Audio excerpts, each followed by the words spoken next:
when we sail under the bridges. That you have your arms inside the boat and that you do not touch the bridges. Underneath your seat we have a life jacket for you, and it is not permitted to smoke on board. Vi skal sejle under rigtig mange broer i dag, og det er derfor vigtigt, at I bliver siddende i båden, mens vi sejler under broerne. At I har armene inde i båden. Og at coming up, so everybody please stay seated. Thank you. Og vi skal lige en tur under første bro allerede, så I skal være søde og blive siddende. Tak.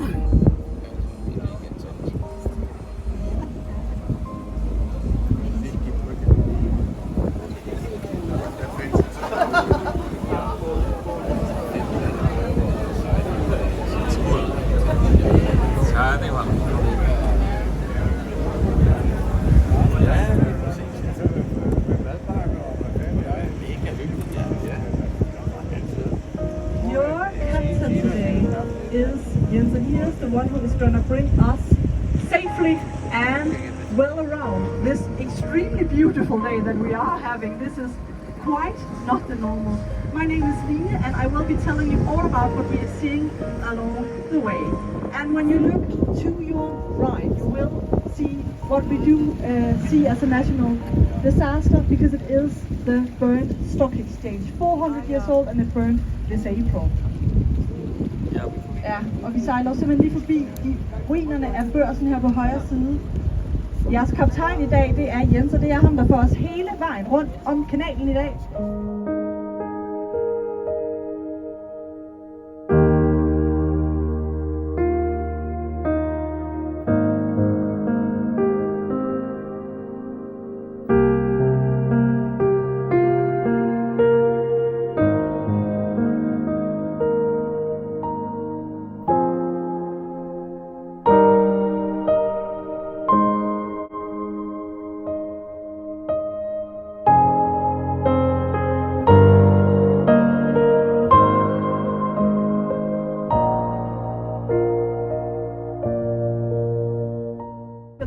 At all. It is quite the cultural harbour, or the leisure harbour, with very many water activities happening. Vi har nu sejlet ud af kanalen, Frederiksholms kanal, og vi er i Inderhavnen. For 40 år siden, der var Inderhavnen en tom industrihavn, og når man kigger rundt, så er det jo tydeligt, at det ikke længere er tilfældet. I dag der er det, hvad vi kalder en kulturhavn, og så er det jo virkelig også en havn, der virkelig bliver brugt af de lokale og turisterne til diverse fysiske aktiviteter og til underholdning. Here in the inner harbor, we have the most beautiful view of the old city that we have to your left. This is the old part of Copenhagen, and we call it the inner city. The city has explored and expanded along the way, and one thing that we get the view of here is how the corners of the buildings are either round or they are cut off. They did this in the 1700s and 1800s because the city was ravaged by fires, and the length of the ladders of the firefighters meant they could not run around the corners. Therefore, they actually had to change the city for the firefighters to be able to run around and save all the people. Når vi sejler her i Inderhavn, så har vi en fuldstændig fantastisk udsigt til vores gamle by her at all. It is quite the cultural harbour, or the leisure harbour, with very many water activities happening. Vi har nu sejlet ud af kanalen, Frederiksholms kanal, og vi er i Inderhavnen. For 40 år siden, der var Inderhavnen en tom industrihavn, og når man kigger rundt, så er det jo tydeligt, at det ikke længere er tilfældet. I dag der er det, hvad vi kalder en kulturhavn, og så er det jo virkelig også en havn, der virkelig bliver brugt af de lokale og turisterne til diverse fysiske aktiviteter og til underholdning. Here in the inner harbor, we have the most beautiful view of the old city that we have to your left. This is the old part of Copenhagen, and we call it the inner city. The city has explored and expanded along the way, and one thing that we get the view of here is how the corners of the buildings are either round or they are cut off.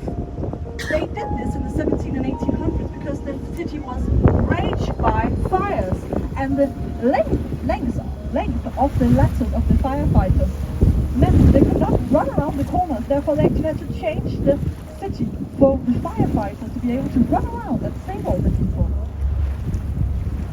Når vi sejler her i Inderhavn, så har vi en fuldstændig fantastisk udsigt til vores gamle by herfra. At low in the skyline as possible, because through most of the city we have the view of all the beautiful church towers and towers and spires of our castle. Therefore, we are not allowed to build it there. It is the inner harbor bridge that you see across the view here. Det er også vægten på spirene, der er en grund til, at vi ikke har en højere sal, en 5. sal i Indre By. Det var, fordi man ikke kunne løbe eller redde mennesker ud fra en højere sal, og så de valgte at beholde den regel for at bevare det historiske del af byen, og også for at gøre det muligt for at se alle tårnene, vi har. When you look to your left now, you get a view of New Harbor, probably the most photographed place in Copenhagen. It's all the beautiful colored buildings. Og her, der er mange både og kajakker på vandet. When you look to your left, you get a beautiful view of one of the reasons why we call it the Culture Harbor. It is the Danish Royal Playhouse and it opened in 2008. Hvis I kigger til venstre, så ser I den smukke bygning med en glasfacade. Det er en af grundene til, at vi kalder det en kulturhavn. Og det er selvfølgelig, fordi vi har placeret det danske skuespilhus herude til vandet, og det åbnede i 2008. They chose to open with the 60th name of Hamlet. They did so because it is the story of a Danish prince. But the legend of Hamlet is so much older than Shakespeare's story. They go all the way back until 500 after, and therefore Hamlet is older than the Vikings. Man valgte at starte og åbne skuespilhuset med Shakespeares opsætning af Hamlet. Det valgte man at gøre, selvfølgelig fordi det er historien om den danske landsby. Legenderne af Hamlet er meget, meget ældre end Shakespeares eventyr. De går den helt tilbage til 500 efter Kristus, og det er medfører faktisk for mennesker for 1000 år siden. Derfor så er legenderne Hamlet ældre end.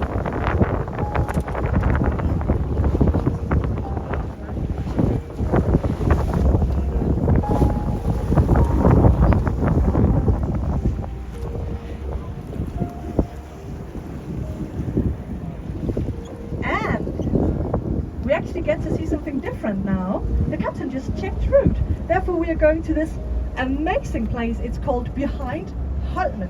This area that we are sailing into now used to be a restricted area for the Navy 30-40 years ago and very many hundred years back.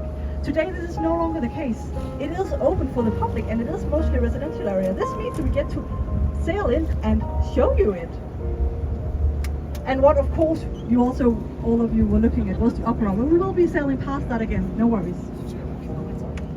Vi omdirigerer lige ruten her. Vi tager simpelthen en smuttur ind bag Holmen. Bag Holmen heromme, det plejer at være et lukket område på flåden. 40 år siden, det er 100 år tilbage. Det er ikke tilfældet længere, derfor så må vi sejle jer med derind i dag.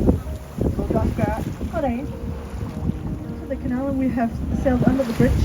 I will have to put my microphone down because it is a residential area and therefore we want to respect the people who are living here. And when we get further in, I will be able to tell you all about what you're seeing.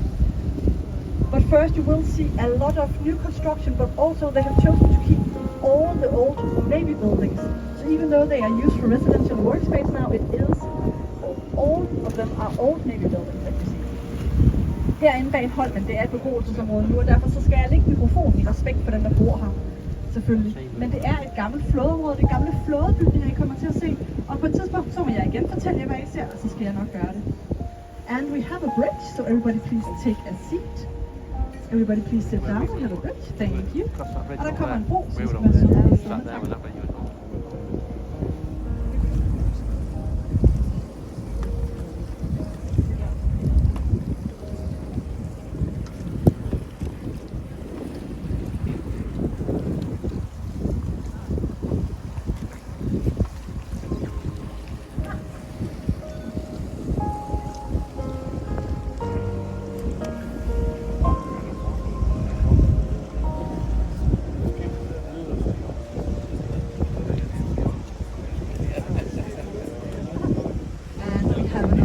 So everybody please take a seat. Thank you.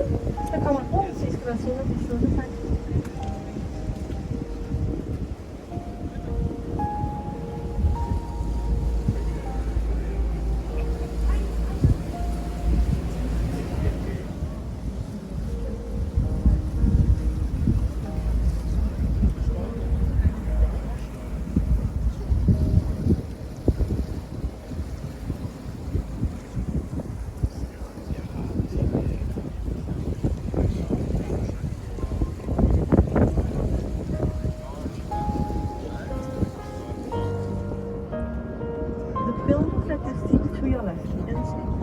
torpedo halls, where the Navy fixed and built torpedo boats.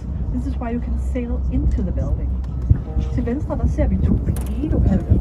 Det var her, hvor flåden klarede at bygge og restaurere torpedobåde, og det er derfor, man stadig kan sejle ind i bygningen. This is one of the many examples of how old Navy construction, which is solid and good, has stayed here and has been reused for either residential or workspace. And this is residential apartments we have here. Torpedohallen er et af de mange eksempler, vi har på, hvordan at den her gode de gode og sunde flådebygninger, de har fået lov at blive stå, og så er de blevet genbrugt til enten lejligheder eller til erhverv. Og torpedohallen er så lejligheder, det er blevet bygget om til i dag. And just after the torpedo halls, you see the cannon boat sheds. The cannon boat sheds also old Navy buildings. They were built during the Napoleon Wars in the beginning of the 1800s. And inside each torpedo boat shed, there was actually a boat that looks quite like this. And then in the back, there was a cannon. So the boats could sail out and quite easily maneuver around the very big ships. At this point in time, it was the British fleet that they were fighting. And it is easier to hit a very big ship with a small ship. So this was, and it was easier and cheaper to build. So therefore, this was the strategy back then. Of course, we no longer have cannon boats in the cannon boat sheds. Today it is workspace areas. Til venstre der er de brune skure, vi ser der er kanonbådeskure. Det er bagsiden af Christiania. Det er ikke så tydeligt for den her vinkel, men det er Christiania, vi har her. Området, det var også en del af flådebasen, og i 70'erne, der kom illegale og stjal området fra flåden. Og så skabte den her lille by i byen, der er blevet her lige siden.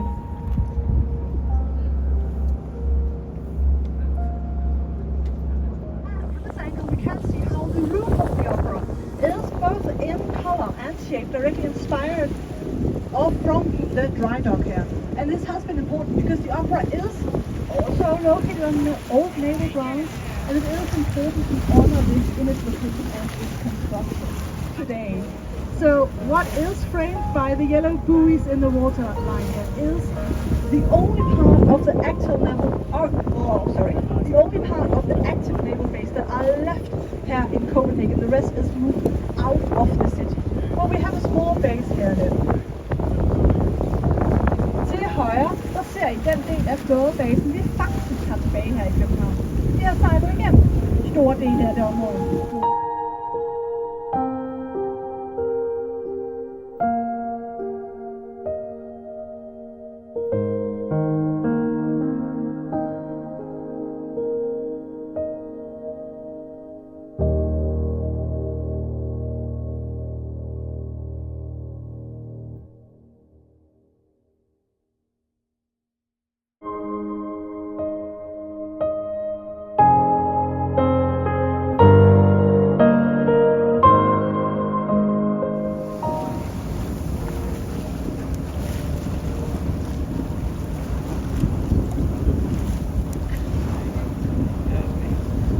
Behind the sailboat now, so to your right, you'll see a small island with two red houses. This is the fortress, it's like Oda. This used to be the fortress that protected Copenhagen, but we no longer need that either. Therefore, it is a protected area and a historic area where we can go if we need.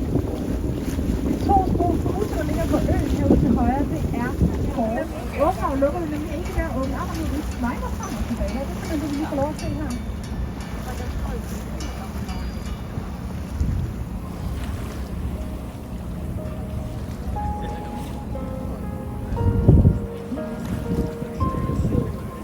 Og det var Papirøen også, som vi så her på venstre side.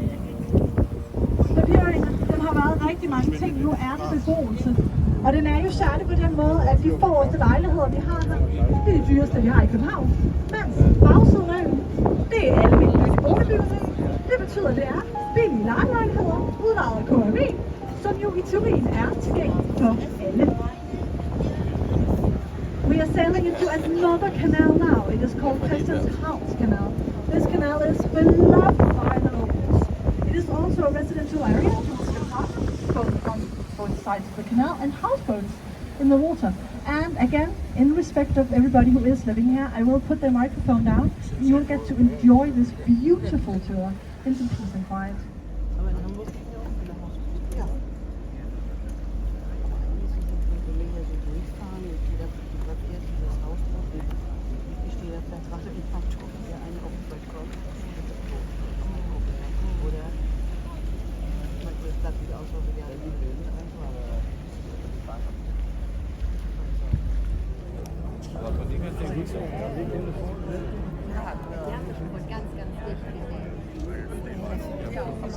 Ja, med god fornøjelse 400 standard.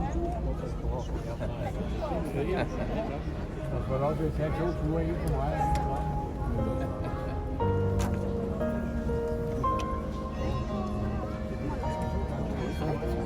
Oh, and the church bells is from the tower. Og det er kirketårnet. Klokker vi hører.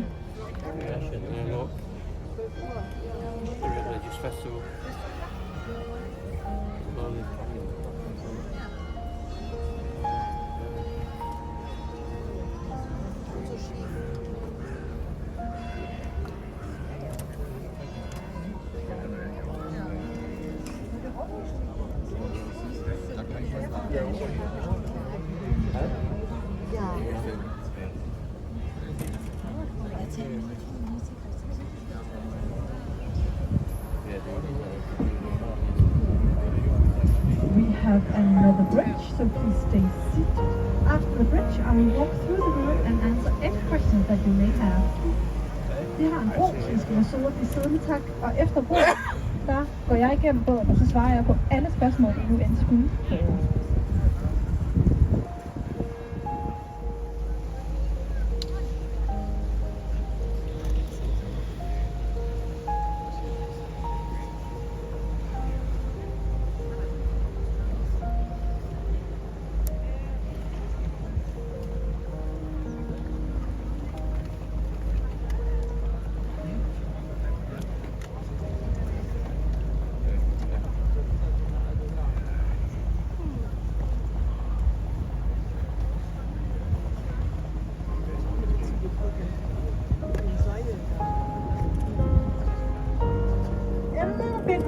Because we are still here in somewhat morning times.